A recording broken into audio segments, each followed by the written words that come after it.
சின்னம்மா வந்து புதுசா கட்சி ஆரம்பிச்சிருக்காங்களா, உங்களோட கருத்து என்னன்னா? அது கட்சி ஆரம்பிக்கல, அம்மாவை ஏமாத்திட்டு அந்த கட்சியை சேர்த்துட்டாங்க. ஆளை பார்த்தா டம்மி பீஸா இருக்க, பயங்கரமான ஆளா இருக்கேடா. இப்ப வந்து சின்னம்மால வந்து நடவடிக்கையில வரமாட்டாங்களா சும்மா அதெல்லாம். இப்ப வந்து சும்மா பணம் சம்பாதிக்கிறதுக்கோசம் அது இது பண்ணிக்கிறாங்க. இன்னைக்கு என்னெல்லாம் பண்ண போறாரோ புரியுதுங்களா இல்லையா? இப்ப வந்து ஜெயலலிதா இருக்க பார்த்து, ஜெயலலிதா எம்ஜிஆர் இருக்க பார்த்துதான் அந்த கட்சிக்கு மவுசி. அவங்களே போயிட்டாங்க. இப்போ வந்து ஜெயலலிதாவை பார்த்து நிறுத்தினவங்களை வந்து யாரு? ஓபிஎஸ் தனியா ஒதுக்கிட்டாரு. அந்த கட்சி இப்ப இனிமே வருமா வராத டவுட் தான். இப்ப வந்து எடப்பாடி பழனிசாமி வந்து ஃபுல்லா சுத்தி ஊரை சுத்தி இது பண்ணிடுறாரு. இது நம்ம லிஸ்ட்லயே இல்லையே. அடேங்கப்பா, ஃபுல்லா சம்பாதிச்சிட்டாங்க. அவங்களுக்கு என்ன தேவைன்னா பணம், அவ்வளவுதான். யாருக்கு பணம் தேவை? இவங்க சசிகலா, ஓபிஎஸ், தினகரன், டிடி தினகரன் போதும் லிஸ்ட் பெருசா போய்கிட்டு இருக்கு.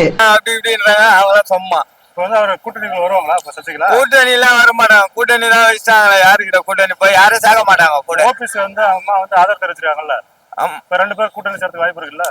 ஏயா இன்னைக்கு நீ இப்படி உயிரை வாங்குற? நீ வாதாரப்ப என்னைக்காவது நான் குறுக்க போந்துக்கலாம். அடிக்கடியா ஒரு மனுஷன் கிராஸ் பண்ணுவேன். ஒரு ஆர்டரா ஃப்ளோவா போய்கிட்டு இருக்கல, கூட பேசுற மறந்துட மாட்டேன். வாய்ப்பு தான் வந்து பாஜக சேர்ந்துட்டாப்பல ஓபிஎஸ். பாஜக சேர்ந்து அம்மா இருந்துன்னா பாஜக கிட்டே வந்திருக்காது.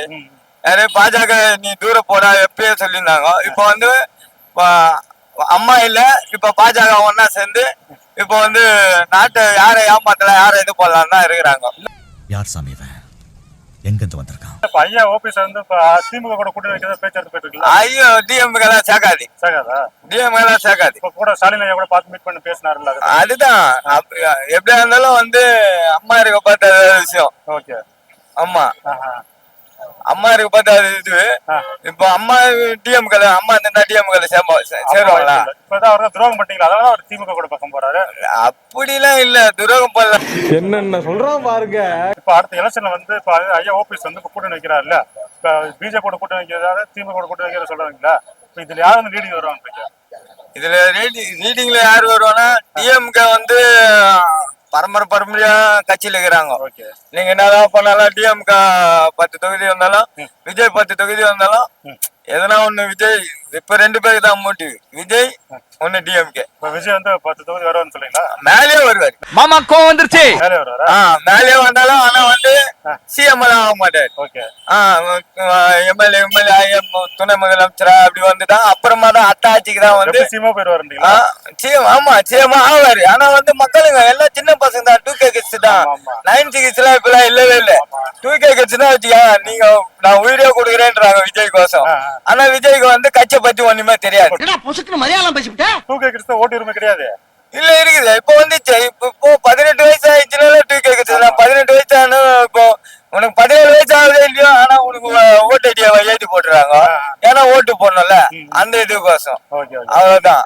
அடுத்த சிஎம் வந்து டெப்டி சிஎம் வந்து விஜய் தான் சொல்றீங்களா? விஜய் தான் இப்போதைக்கு எல்லாரையுமே. இப்போ பாத்தீங்கன்னா வச்சுக்க, விஜய் தான் இப்போ டார்கெட்ல இருக்கிறாப்பல. என்ன ஒண்ணு டிஎம்கேவா விஜய் கட்சா, இந்த 2 தான்.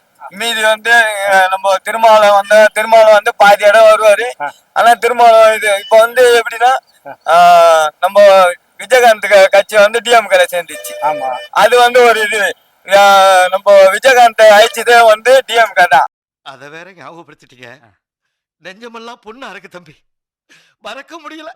ஆனா இவங்க போயிட்டு டிஎம்கே சேர்ந்துட்டாங்க. அது என்ன நடக்க அவங்க சம்பாதிதான் அவங்க கட்சிக்கு வராங்க. நம்மளுக்கு எல்லாம் ஒண்ணுமே பிரயோஜனம் இல்ல. நம்ம ஓட்டு போடுறோம், அந்த நேரத்துக்கு 2000 ரூபாய் கொடுக்குறாங்க. அந்த 2000 ரூபாய் வாங்கினா போடுறோம், 1000 ரூபாய் வீட்டுல விடுறோம், 1000 ரூபாய் ஃபுல்லா குடிக்கிறோம். அவங்கதான் யாரு ஜெயிக்கிறாங்களோ யாரு போறாங்களோ யாருக்கு என்ன தெரியும். அவங்கதான் வரானுங்க இது பண்றானுங்க. அது இது பார்க்க ரெடி பண்ண 50 லட்சம் ரூபாய் ஆச்சு, 1 லட்சம் ரூபாய் ஆச்சு. இந்த பஸ் ஸ்டாண்ட் கட்டினா 30 லட்சம் ரூபாய் ஆச்சு, 40 லட்சம் ரூபாய் ஆச்சு. அப்படி கணக்கு கட்டி ஃபுல்லா சம்பாதிக்கிறதுதான் இது பண்றாங்க. புரியுதுங்களா? அப்படிதான் மக்களுங்க தான் ஏமாறுறாங்க. புரியுதுங்களா? மக்களுங்க தான் ஏமாறுறாங்க. நீ கேட்ட ஒவ்வொரு கேள்வி என்ன செருப்பால் அடிச்ச மாதிரி இருக்குடா. எங்க அண்ணன் சீமா, நாங்கெல்லாம் காசே கிடையாது. ஓட்டு போட்டா போடு, இல்லன்னா வேணாம். ஆமா, நான் மக்களுக்கோசம் நாங்க போராடுவோம். மக்களுக்கோசம் நாங்க போராடுவோம். அவ்வளவுதான். வந்து தேர்தல் வந்து போட்டியிட போறாங்க இல்லையா? ஆமா. அவங்க வந்து எத்தனை தொகுதியில் ஜெயிப்பாங்க அப்படின்ற மாதிரி உங்களுக்கு கருத்து? எனக்கு நான் முழுக்க முழுக்க இவங்க தான் ஜெயிக்கிற மாதிரி இருக்குது. எடப்பாடியார் தான் ஜெயிக்கிற மாதிரி இருக்குது. இருந்தாலும் தேமுதிக வந்து அந்த பக்கம் போனதுனால கொஞ்சம் இழுப்பறியா இருக்குது. இருந்தாலும் நம்ம இது பண்ணலாம். Okay okay. தேமுதிக வந்து திமுக போனதுனால தான் லாஸ். ஆனா இருந்தாலும் தேமுதிக வந்து இழுப்பறியா இருக்குன்னாங்க கட்சிக்கு பிடிக்கவில்லை. என்ன பிரச்சாரத்துக்கு வரல, அதனை பத்தி தெரியல நம்மளுக்கு. சரிங்களா. பிரச்சாரம் வந்தா கூட தெரியும். அதனால வந்து நாங்க முக ஸ்டாலினுக்கு ஒரு ஓட்டு போடலான்னு இருக்கோம். அப்புறம் விஜய் வராஞ்சால விஜய்க்கு போட்டா செல்லுமா செல்லாதுங்கிறது தெரிய வரல எங்களுக்கு இன்னும். இல்லைண்டா அதுக்கு மேலே பார்க்கணும். ஏன் அப்படி செல்லான்னு சொல்றீங்க? இல்ல தனியா நிக்கிறாரா இல்ல சேர்ந்து நிக்கிறாங்கிற தெரியல. அவர் சேர்ந்து நிக்கிறது யாருமே கூட இல்லையே. கூட இல்லையா? எல்லாருமே அப்ப தனியா தான் நிக்கிறாரு. அப்ப அவருக்கு ஒரு ஓட்டு போடுவோம். அவருக்கு ஒரு ஓட்டு போடுவோம். ஆளாளுக்கு ஒரு ஓட்டு போடுவீங்களா? அவர்கிட்ட வாங்கின காசுக்கு ஏணி சின்னத்துல ஒரு குத்து, உங்ககிட்ட வாங்கின காசுக்கு தென்னை மரம் சின்னத்துல ஒரு குத்து.